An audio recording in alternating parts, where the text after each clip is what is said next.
Everybody, welcome to PERG's fifth coffee break event titled Protecting Your Battery Investment. And my name is Harry Box. I'm the manager of PERG, and I'm your host for today's event. Before I introduce the guests, I just want to thank our sponsors. PERG greatly appreciates the continued support of our annual sponsors, especially this year when everyone is facing challenges. Their sponsorship represents a significant contribution to making PERG events and initiatives possible. And our annual sponsors are Airy Rental, Canon, Panavision, and Taylor & Taylor. This coffee break event is also sponsored by CORE SWX, Fujinon, Lightgear, NFP, NFP Insurance, Rat Pack Controls, and the Camera Division. If your company is interested in sponsoring a future event, I'd be happy to provide you with a document describing our sponsorship offerings.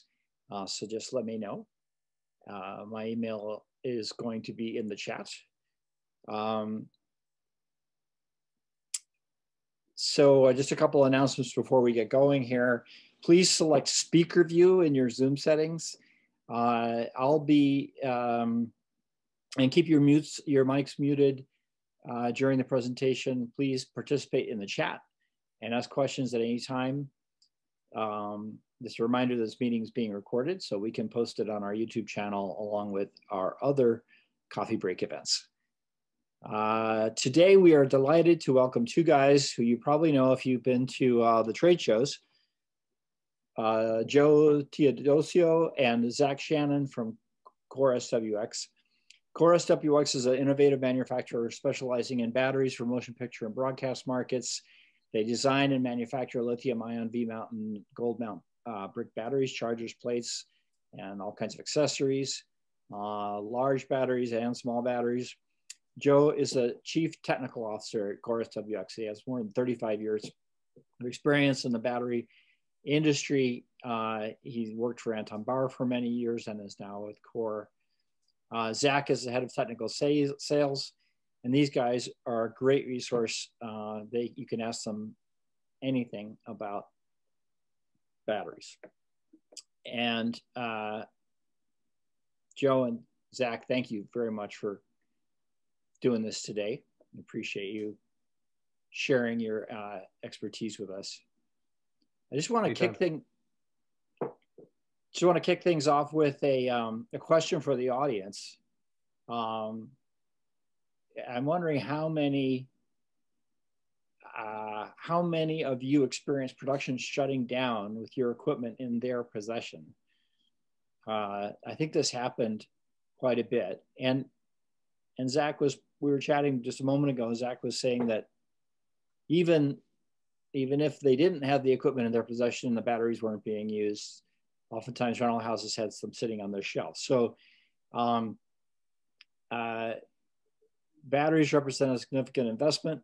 It seems like there is more and more of them being used on sets with lighting gear as well as cameras and bigger cameras. So that's what Zach and Joe are here to talk about today. And with that, I'll turn it over to you guys. Thanks for having us, Harry. Appreciate it. Thank you, Harry. All right, so Andrew, we're going to go with the first slide. Here we go. Obviously, we're from CORE, Zach and myself. I spent 30 years with Anton Bauer, jumped over to CORE at the beginning of 2020. And then a pandemic hit, so I don't know if it's my fault or not. So we'll go to second slide. So we just starting with just basic, questions that, what's the best way to store my batteries? Can I leave them on a charger? Can they be sitting on a shelf? What do I got to do? So we're going to try to answer everything that you see in front of you. I'm not just going to sit here and read off the slides. But if you have a question, get it to Harry. We can interrupt anytime. I'd rather have you guys ask questions as we go. So it's pretty good. Why is my display blank? I hear that a lot. And if I have not charged my battery six months, now what do I do? So Andrew, next slide, please. Okay, so this is just our information for Zach and myself. Oh, so Zach was not born. Zach wasn't even born yet when I got into the industry. Thank you for putting that one in there, Zach. I didn't even see that. And then so I've did numerous events. So if you've been around, I've been everywhere since, with the Olympics with NBC. I actually started in 1996 at Atlanta and worked with Panasonic with them and just been all over the world. So you can go to the next one. Okay. So let's start here. Just the basics of battery storage. It's just a good practice. If you're not going to use your batteries for more than 3 months, so let's just say you're not, but let's get the first one out. If you're going to use your batteries every month, leave them on the charger. Let's say you have 8 batteries and you only have a 4-position charger. When you got to do a job and you're going to go out and do something, pull from the charger, take the batteries that have been sitting on the shelf, put them on the charger. So this way you get a nice rotation of your batteries. The best thing to do is you have, let's say, I'm going to use the number 8 a lot today. You have 8 batteries, number them 1 through 8. And always make sure you don't use the same battery for every job every day.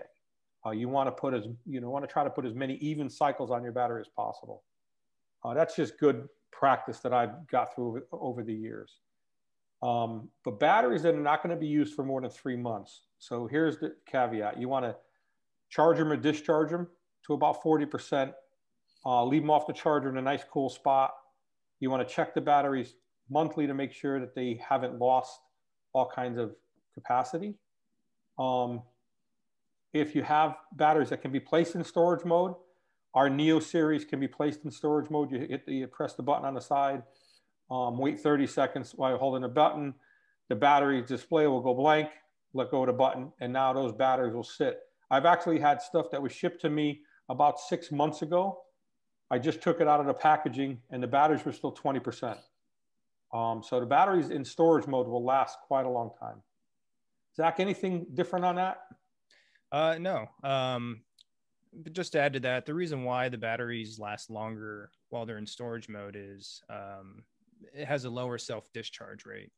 So by disengaging the communications and the LCD, you're lowering the self-discharge rate. All batteries have a self-discharge rate. So you want to minimize that by putting it into storage mode. So yeah, that's the reason behind that storage mode that we offer in the Neo series. Great. Cool.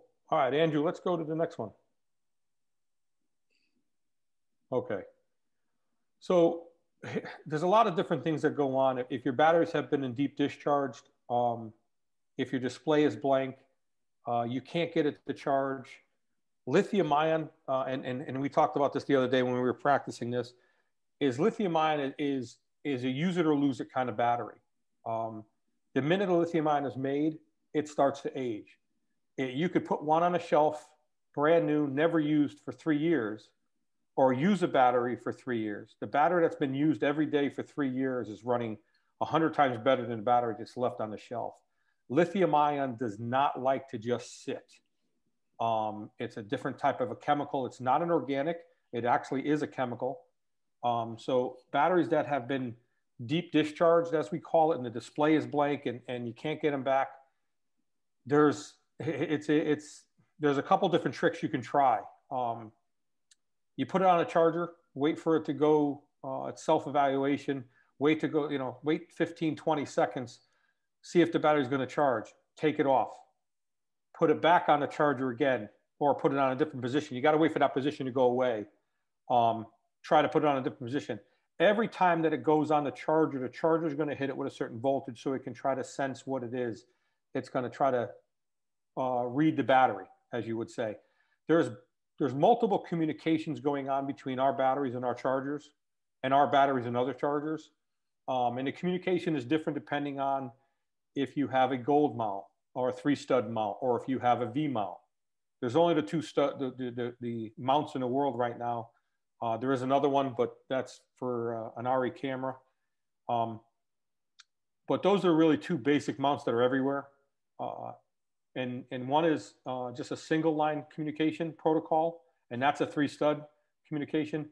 The other one's SM bus. And SM bus is a more robust multiple lines of communication.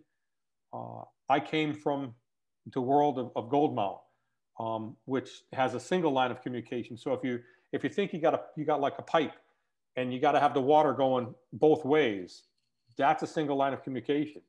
Where SM bus is multiple pipes, so the water can flow on one, come back on the other. So you really get better communication. And that was the biggest change for me coming from a different world, where we dominated in the 3-stud mount. Now, you know, V mount is huge, and I realized that that's actually a better communication protocol. There's nothing wrong with the single line. It's been working for 51 years now. I'm only 55, so I haven't been with the company since it started, so let's not even go there. And then, so you want to try to put that on a charger, you know, put it on, take it off, put it on, take it off. I've done it. It could take 15, 20 times. So after the last time you do it and you put it on a charger, let it sit there for a while. After you've done that 15, 20 times, let it sit. If it goes overnight and it's still not charging, do not leave the battery on the charger. There's something actually wrong with that battery. So you want to pull that off and you want to send it in, get an RMA to whoever's battery you got, get them back to them, let them check it out. It all depends on the age of the battery too. So Zach, you want to talk about that depending on your age? Yeah, sure. So the age of a battery, it can range. If it has a lot of cycles, your battery may go down in 2 to 3 years. If it has a moderate amount of cycles and it's been maintained well, you could see 4 to 5 years out of it. So you do want to look at the cycle counts and the age of the battery to kind of determine if you're near the end of life for the pack. If the battery pack is relatively new and you're still not seeing a display, our batteries do have a reset button. It's actually located in between the positive and negative terminals of the power tap. And that reset button basically it resets the communications within the battery pack, and it also resets the LCD. So I always recommend trying that in addition to what Joe had just explained. Harry, you got a question?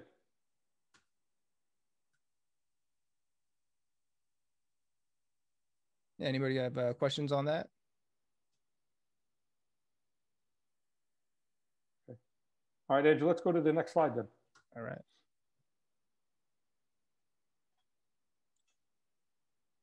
Okay. All right, so let's go. I'm going to stay here for a second. We're going to go through this screen, but I wanted to talk just a little bit about, we talked about a bunch of stuff yesterday, because those are the basic functions of keeping your battery safe, keeping your battery investment to be where your investment is good, and it doesn't, you know, we're just not squandering it away by leaving it on the shelf. You know, use it or lose it. We talked about, Harry brought up a thing about what if you got memory in your battery? Well, lithium ion is a pure battery. It doesn't have a heat. It doesn't have anything to do with heat. When it charges, it doesn't get hot. It's a really good effect in cold. But memory was something that was with NiCad, NiCad or nickel metal hydride, and you have to use the battery, and you have to discharge it and charge it to the exact same spot for months. Well, the chances of anybody really doing that were really slim to none. It happened in the original first cordless phone that came out, or it happened in the little RC cars that you used to have as a kid. And you would run it for an hour and mom say, come on in, and you'd charge it. And you'd run it for an hour and you'd have to come back in. Those really happen there, where nickel metal hydride NiCad cells, most of the time when people said, oh, I have memory in my battery, they were losing a cell. So a cell would drop out. You have 12 cells, let's just talk in general terms. Let's say a 60 watt battery or a 100 watt battery, 60 watt battery in NiCad or a 100 watt battery in nickel metal hydride, same size cell, same size pack, basically identical, but it's a difference of chemistry of the rechargeable material that's inside that battery. When you thought people say, I got memory in my battery, my battery's got memory, it really was not memory. And my 35 years in the industry, I haven't had anybody that could give me a battery that had a pure memory. What it was your cell would drop out. So it was a 12 cell battery and would be a 14 volt battery. When one cell would drop out, you'd be a 13.2 volt battery because it's 1.2 volts per cell times 12 cells gives you the 14.4. All right, you'd lose a cell. You could lose 2 cells and be at 12 volts. Now at 12 volts and your camera shuts down about 11.5, you really weren't running for a long period of time. And that's what everybody thought the memory effect was. And that happens in nickel metal hydride and NiCad, but that's years ago. The chargers nowadays, there's a lot of chargers out there that are really good. Our chargers talk to the battery in several different ways. We'll communicate. If you put a lithium-ion battery that you've only used for 5 minutes, the charger's not going to go ahead and try to recharge that battery as empty. It's going to say, hey, I'm at 80% capacity. I'm going to start charging from there. There's a lot of cheaper chargers on the market. You can get 2 batteries in a charger for $199. That charger is going to try to charge that battery every time as it's full, as it's empty rather, and try to charge it full, even if the battery's full. So it'll damage your cells when you're using a cheaper charger like that. You want one that has some communication skills behind it. So with lithium ion, you don't have to worry of memory. And I know that's why everybody, that's touted that as the next generation cell. But if you don't treat it right, or if you don't use it, you're not going to get anything out of it. So I've seen batteries that were 50 cycles at 3 years old and they're dead. I've seen batteries with 300 cycles at 4 years old that are still running 90%. So it all depends on how you take care of your gear. You guys all know this. The better you take care of your gear, the better you can use it. You don't have a lot of that in the rental market.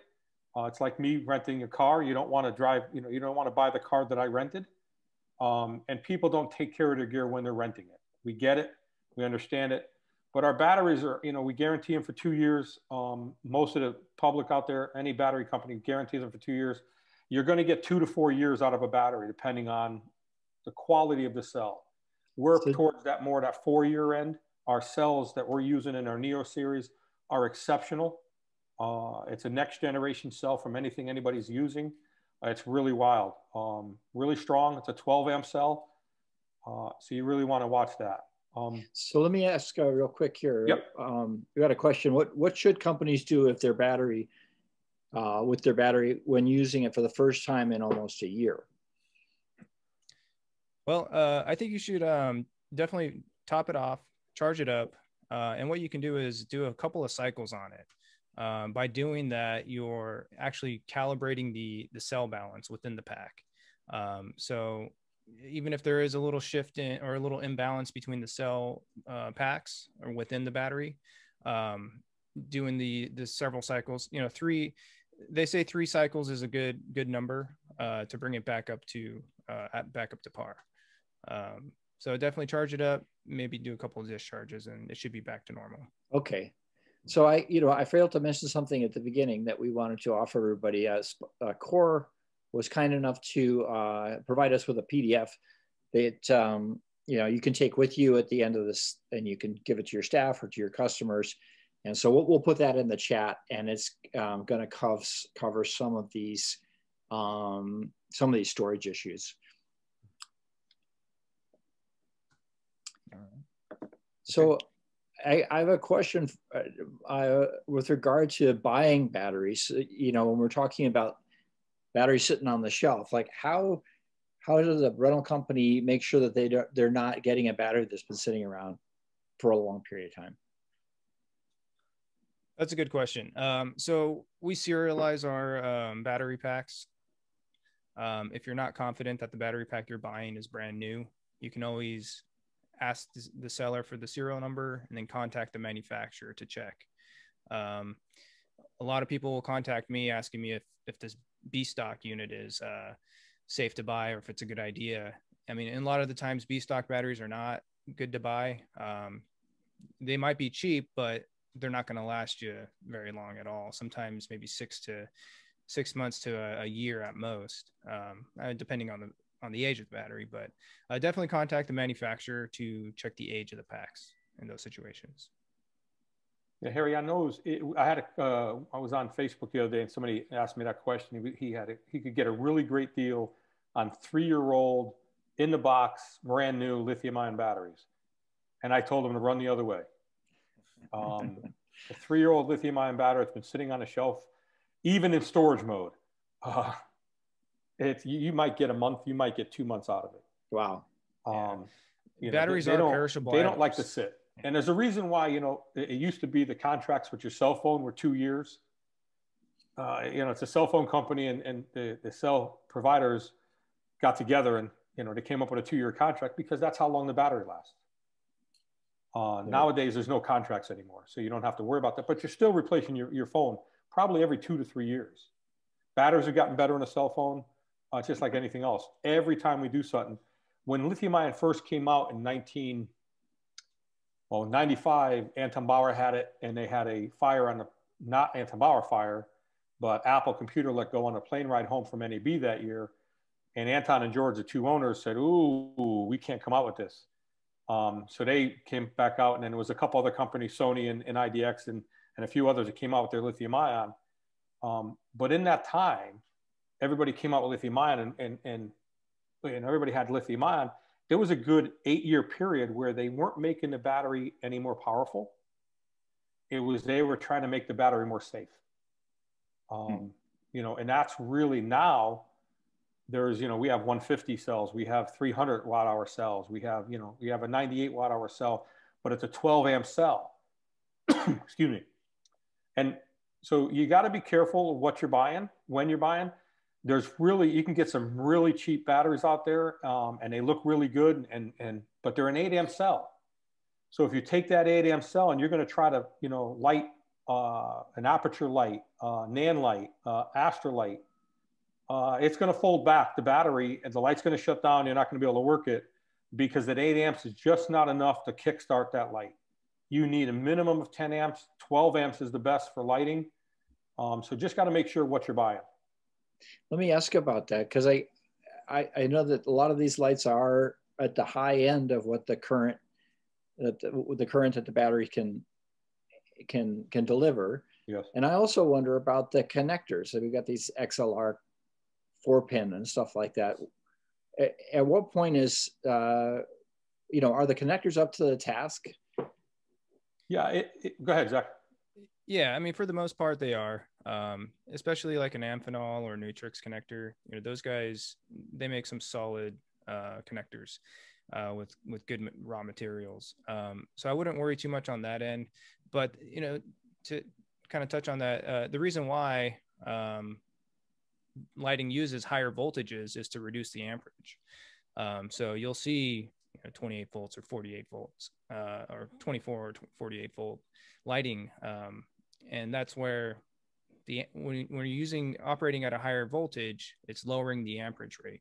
So those same connectors can still manage to stay active and not burn out the light because it's operating at a higher voltage. And, there are certain battery packs that just are not designed to handle those types of currents or even operate at that voltage level. So you definitely do need to take into account the batteries, not just the amperage rating, but also the voltage output as well. So, I mean, obviously you're not going to be able to use a 12 volt battery on a 48 volt light. So, right. Yeah. Tell us about what theft deterrents can be built into batteries. Theft deterrents? Or we tell us about the RFID and the chip reader. I want to understand that better. Sure. Joe, you want to talk about that, or? Yeah, go ahead. You're already on it. All right. So our newer packs have a RFID built into it, and it can be used as a asset tag. It's readable through any kind of NFC reader, a near field communication reader. And what you're able to do is name the battery pack. And when you name the pack, the device that was used to name the pack is the only device that can be used to change the name. And it could also be used as an asset tag with these RFID rental management systems. So those are some pretty cool features that you can, or that the RFID offers within a rental environment. The theft deterrent, it's kind of hard to say that it's an actual deterrent, but I mean, you can label the battery digitally, and if you scan it from somebody and you see that it's labeled, like Panavision or the camera division, whatever, then you might know that that battery came from a rental house and potentially a stolen piece of gear. Right. And then that's when you would report it, of course. I wonder about the interchangeability of batteries between chargers and that kind of thing. Can you talk about the different charging routines? Yeah. So good question. A lot of the chargers out there, we're talking about this, they're very basic communication. There is no what they call smarts inside that charger. Our chargers are microprocessor based. The batteries have a microprocessor in them that they can talk. There's twofold communication with the batteries. So a lot of the chargers that are out there they only recognize the battery via voltage. So if you have a battery that, say you have here you go, 8 again. You have 8 batteries and you use 4 of them, and 4 are empty, and you put them on a charger, it's no big deal because they're empty. But you 4 are 80%, you put them on a charger, the charger is going to try to charge them as empty. Well, it takes about a 15-minute window for that charger to recognize, hey, this battery's not empty. I'm going to cut myself off and I'm going to go into a ready state or a different state. But in that 15 minutes, you're really cooking that battery. If you have a battery or a charger, now there's a bunch of them out there. There's us, there's Anton Bauer, obviously as the pioneer and all of that, the communication. I know, Zach, does IDX have that same kind of communication? Yeah, they use the SM bus protocol. Right. Yeah. So anybody that really, if it's got a microprocessor based, you want to really look for that if it's microprocessor based when you get that communication. So when a battery is 50, 60, 70% and you put it on a charger, the charger algorithm, every battery has its own algorithm. I know with our gear, that's the way it works. So say our Neo 9 and you got a Neo 150 and you got a Hypercore 150 or you got a Nano. Each one of those has their own charger algorithm. So once you recognize what kind of battery, the charger knows how to charge that battery. And in its algorithm, based on, let's say it's at 50%, it'll start from that 50% and move forward. Right. So it's never overcharging that battery. It's never undercharging that battery. It's always optimizing the cells. And then it gets into a spot where it'll balance, go into a balance mode. Lithium ion, you really should never have an imbalanced pack. If you have an imbalanced pack in a lithium ion, we talked about nickel metal hydride and ICAD before, where you could run and lose 2 cells. Well, you lose a cell in lithium ion, it's holding up the door behind me. Open, not up. So, but yeah, it's once you get a lithium ion, once you get a lot, you lose a cell.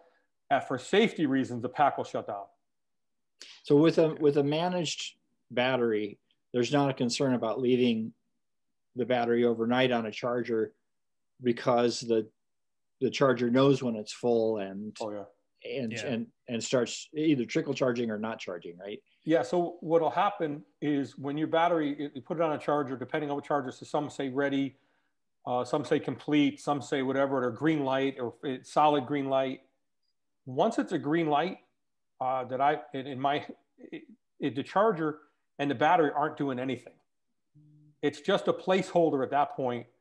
If the battery goes below, it loses 10% of its charge, the charger will recharge that battery. But and everybody's different. Every corporation is different how they manage that. But once it's on the charger and it's green and it's ready and it's done, our chargers will ignore that battery until it needs to not ignore that battery, if that makes sense. Right. Are there situations or is there equipment out there where that management is not going to be in place and there would be a concern about leaving it unattended or leaving it in a camera truck overnight or leaving it in a rental house overnight? For the most part, I think most major manufacturers, most of the responsible manufacturers have put in those safety protocols because it's required. They do need to pass a UN and test criteria just to be sold or even airshipped. And if you're making batteries overseas, you need them to be air shippable. So for the most part, I don't think it's too much of a concern. Just make sure that the company is certifying their products with standards such as FCC, CE, UL at higher levels. So, and a lot of companies are, and CORE is definitely one of those companies that certifies all their products. Right. Yeah, and the UN battery certification is also, that's the one that's necessary for shipping it. So why don't we just talk about that real quick? I know that those, we were talking yesterday, that those rules keep, I guess, changing a little bit from time to time with regard to what you can carry on an airplane, what you can ship in cargo, what you can do on a truck, over ground. Right. So we'll go through that. Yeah. So every year they do make amendments to the basic rule that came out.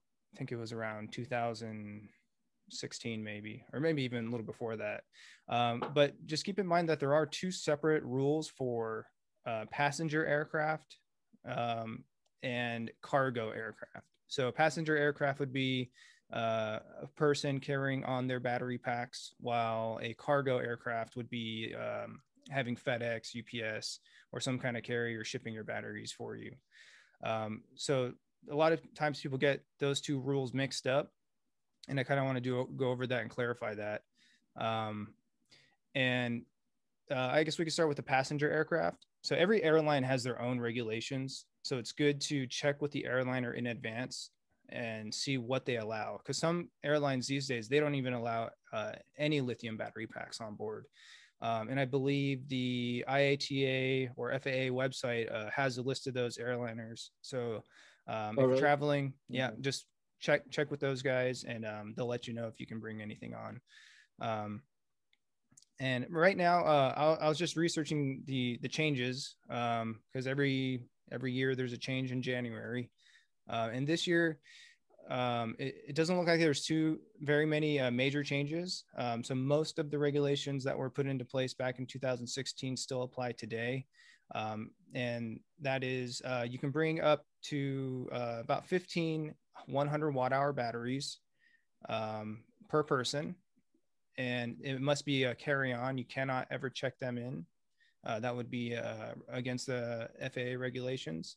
And part of the reason is if something happens to the battery pack, you want to be able to attend to it right away. If it's in the cargo, you really can't get to it right in a speedy time to take care of any unforeseen issues. And then the next level up would be you're limited to 3 100 to 160 watt-hour batteries for carry-on, but one has to be on the device and 2 spares. So, and these rules are all per person. So if you have a crew of, let's say, a couple of people, 3 to 5 people, you would be able to carry 3 to 5 times more than those regulations call for. And then when it comes to cargo shipping, ground, all you need is a lithium ion label on the box, and it has to basically just identify the box saying that it has a lithium battery in there. And you can go on the FAA or IATA websites and download those labels.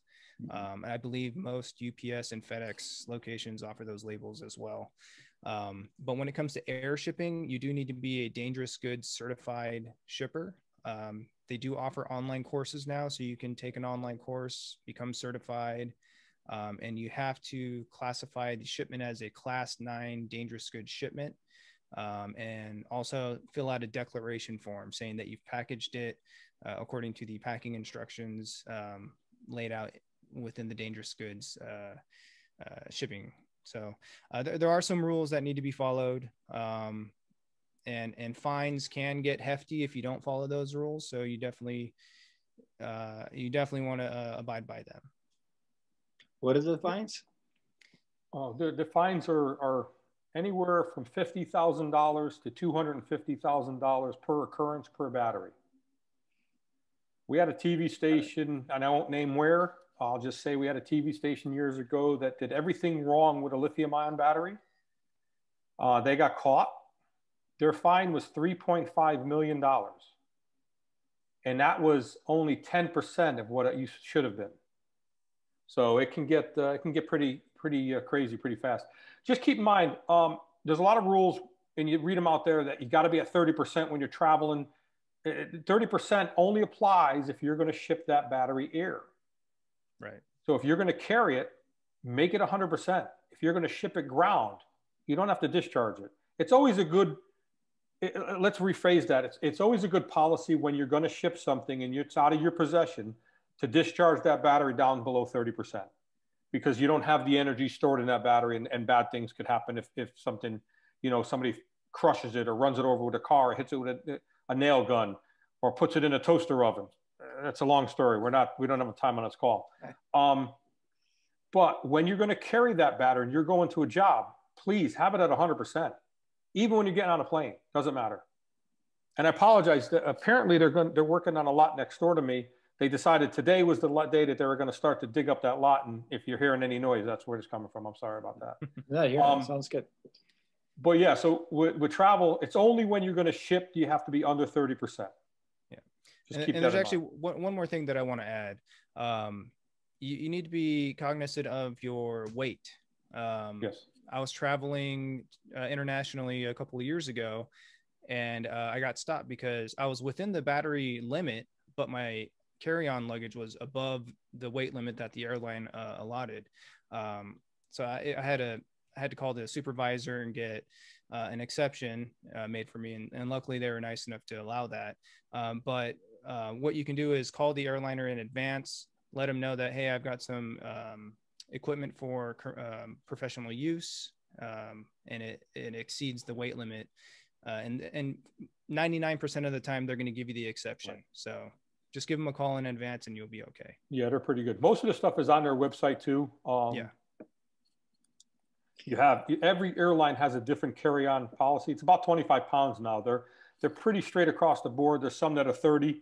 And you notice when you put your bag in the overhead bin, it says a weight maximum of 50. There's different, I can carry 50 pounds and make it look like 25. But then not everybody is built like a gorilla. So you just got to be very careful on when you're traveling. And for anybody that travels and goes everywhere, we were in China, in Beijing, and everybody came in with batteries for the Olympics, and nobody could leave with them. That's right. They had to be shipped to Shanghai, and then out of Shanghai, they could be transported home. If you try to leave from Beijing with them, you had to leave them at the airport. Wow. So every country, every airport has their own rules, and it's all different. Yeah. Let me invite everybody, any other questions, if there's anything is in the back of your mind that you'd like to ask these guys, this is a good opportunity to do it. Otherwise, we'll get back to the slides. Okay, yeah, go ahead. Go ahead, Joe. Nope. Anybody got a question? Nope, we're not getting any. I'll let you know. Okay, let's go back to the slides, Andrew.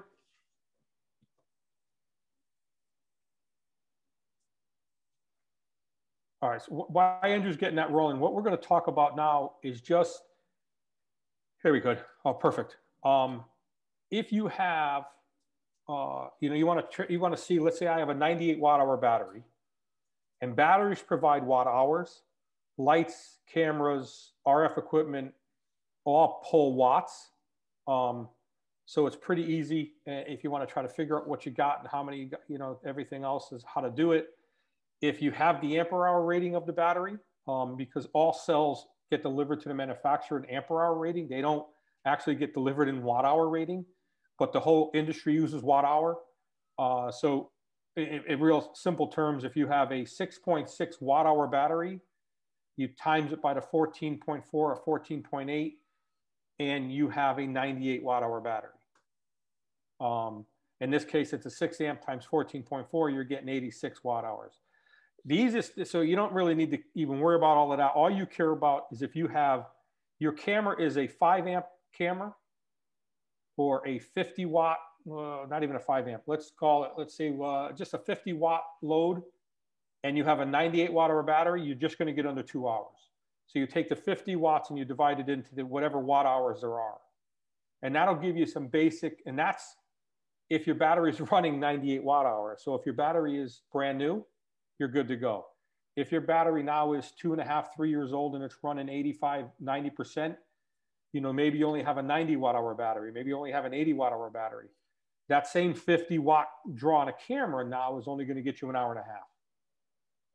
So, and a lot of the batteries that have what they call a clock on it, so you can tell how much time you have left. Let's say you get a brand new battery, you pull it up, and it's telling you, I got 4 hours and 15 minutes. These are just random numbers I'm pulling out of my head. And 2 years from now, that same battery, when you get it full and you pull it off the charger and it tells you it's only 3.5 hours, you've already lost an hour and 50 or 45 minutes from 4 hours and 15 minutes down to 3 hours and a half minutes, 3 hours and 30 minutes. You've lost 45 minutes of runtime. And that's just based off the default load that's in the battery itself. The minute you could pull a battery off the charger and it says, I got 4 hours. Then you put it on a camera and automatically when the camera turns on, that battery goes down to an hour and a half. Well, it's learning from whatever the load it sees. So you want to be careful. And everybody says, oh my God, there's something wrong with my battery. Well, no, your battery came off the charger. And Zach, what is our default load? 20, 30 watts? Yeah, 25 on the 98s to 150, and then it's a 30 on the 290. Yeah. Okay. So you get a dummy load on there just to give you an idea of what your runtime would be at that dummy load. Right. And let's say, so if it's 25 watts and your camera now, you got 4 hours, but your camera's a 50 watt load, you're only going to get 2 hours because, it was half of the dummy load. So those are some pretty basic things. I think that's the end of our slides too, right, Andrew? Yeah, I think so. Right, Zach, is there anything else we want to add? Harry, is there any other things that we talked about yesterday that we didn't cover? Harry's muted. Someone unmute. Okay, now you can hear me. All right, we had a couple of questions that came through. We're going to track back before we started talking about battery capacity and how we can kind of track that. Another question with regard to overnight charging. A lot of companies will leave their batteries, do not leave their batteries on charge overnight. There's been horror stories about camera trucks getting set on fire, or camera assistants' houses being set on fire. A lot of rental houses would turn off their chargers overnight. Is it with managed batteries, is that necessary, or is that really just total belt and suspenders kind of approach? I mean, you can never be too safe. So, I mean, if somebody's had that experience and they want to implement or make a policy where you have to keep your batteries off the charger, I think that there's nothing wrong with that. But for the most part, the technology built in these packs today, they do offer a pretty high level of safety. Most packs have a built-in overcurrent or thermal protection where they'll shut off completely if certain parameters are met or certain thresholds are exceeded. So nowadays it's not as big of a concern as it used to be. And they reset themselves, right? Is that what happens if it does do that? If it starts to experience a high current or thermal runaway? Some batteries do have a resettable fuse inside, like a poly fuse. So if it exceeds a certain temperature, it'll cut off any kind of power output. And then once the temperature comes back down to an operable level, then you'll be able to use the battery again. Yeah, you just got to keep a lot of the things that are going on with the lithium ion. I mean, really started all the rules and regulations started when hoverboard, because you wanted to allow a 13-year-old kid to remember that I plugged my board in 16 hours ago. I got to unplug it instead of putting a $1.95 cutoff circuit in there and having the thing shut off after a certain amount of time. Those all came in. You had a lot of packs that were not regulated, let's just say. And so the consumer market, you got a lot of fires that way. Yeah. I think they actually they ended up creating more regulations because they were lackadaisical on their testing and on their safety. So in the professional realm, for the most part, manufacturers will abide by a certain level to where you won't experience those things. I know there are some situations where there have been some fires due to batteries being left on the charger, but those batteries probably were damaged. It could have been dropped, cracked, something loose was inside, and they tried to charge it, and you had I've heard cheap knockoffs that didn't pass UN certification, that don't have the cutoffs. Yep. Now, are there technologies in development that will make transportation easier? Is that in the cards? Well, there's a lot of different things out there. I'm going to step back one quick thing. Just keep in mind that especially with our chargers, and I know with Anton Bauer chargers, that when you shut them off at night, one battery is keeping the electronics alive of that charger. So the next day, when you thought you had 4 batteries, let's just say, on a charger that were going to be completely charged, one of those batteries is going to be depleted. So when you come in the next day, that battery is going to have to recharge when you go flip the electronics back, when you flip the electricity back on. So yeah, there's just keep that in mind. So when you come back, if you got 30 chargers and you thought you were going to have, 120 batteries, you're going to be 30 light, because every charger's got one battery that's keeping that electronics alive. Yeah. So, as far as making the transportation easier, I don't know if there's any new technology is going to make that happen. It's about the regulators. So we need some. I think there are some lobbyists out there that are kind of, I don't know. I don't want to say anti-lithium or anything like that, but there's definitely a push to regulate, and for some good reasons too. But there's definitely a push to regulate transportation of lithium packs. Sure. Tesla had contacted the guy, the battery guru, as we call him. He's out of Cal Berkeley, and he developed a cell. So it happens in real layman's terms, because we can get really in depth, and not everybody wants to hear me. You have electrons that move from one side to the other side, so charging to discharging. When the electrons leave the pole, they leave openings in that pole, and they go over here. That's when the lithium ion is at its dangerous, when there's holes. They're like a Swiss cheese. When you have that Swiss cheese, the battery guru, developed this battery that when electrons leave to charge, it's no more Swiss cheese. There's actually a surrogate left behind, for a lack of a better term. But that technology is about 10 years away. Now, he did a whole paper on it. He did a whole presentation. And about 3 minutes into his presentation, they shut him down because he was giving away the technology, and Tesla paid for it. So that was pretty funny. We got to see that much of it. That was all we got to see, was that it's no longer Swiss cheese. There's surrogates left behind that makes it more stable. But he didn't even make a cell. This is only theory. So now you got to produce it. It's like I said, it's about 10 years away. Right. Interesting. And lithium right now is relatively low cost to manufacture. And that's why it's a go-to chemistry. There's definitely some higher tech stuff out there, but to produce a battery pack with that higher technology is definitely going to cost you at least 10 times more. Solid lithium ? Well, yeah, things like that. That's going to cost you, is what you're saying. Oh yeah, yeah, big time. Yeah. There's and nobody's going to want to pay. They're not going to want to pay $1,000 for a battery. Right. No, they're not.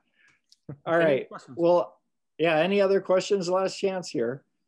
All right. You guys have been great. This has been extremely informative, and we really appreciate you coming and talking to us about batteries. I'm just watching for those last minute questions that you've put up. Terry, you did put up Zach and I's email and our contact information. Oh yeah. If anybody has any questions, they want to get us offline, talk in depth more, just holler at us. Yep. And I'm just going to throw this in the chat real quick. And if anyone wants to reach out to me with regard to other subjects that we should be covering the area, something you're interested in getting experts like these guys to come and chat to us about, please let me know. My email's there. And otherwise, let me just sum it up here real quick. I have a couple of upcoming announcements. PERG is excited to be announcing a new feature in Rental Guard. And so please watch for an invitation. We're going to do a live demo on one of these coffee break events. There's also a newsletter that's coming out soon. And I'll just mention, some of you may know about Cinematography World, which is a relatively new cinematography magazine with an international flavor. They run a segment called Industry Lens, which is sort of a focus on industry matters. And they reached out to us. We did some outreach to our members, and we ended up doing a piece. Well, they wrote the piece. I did a lot of the legwork for it, and PERG and some of our members feature in the article now. The piece is titled "Getting Back to Business." It's online, and we'll just copy the link into the chat. It's I think you're going to find it interesting. Some really nice pictures of the sort of the state of the industry at the moment. People working in rental houses and on set and dealing with the situation we have. So thanks everyone for joining us, making this a lively exchange. Remember, this meeting will be posted on YouTube in a couple of days, hopefully. So if you want to have your staff or anyone else see it, it'll be available on the ESTA YouTube channel. All right. Thanks so much, everybody, for joining us. Thanks, Joe, and thanks, Zach, for. Thank you very much for allowing us in. This was awesome. All right. Bye-bye, everybody. Bye-bye.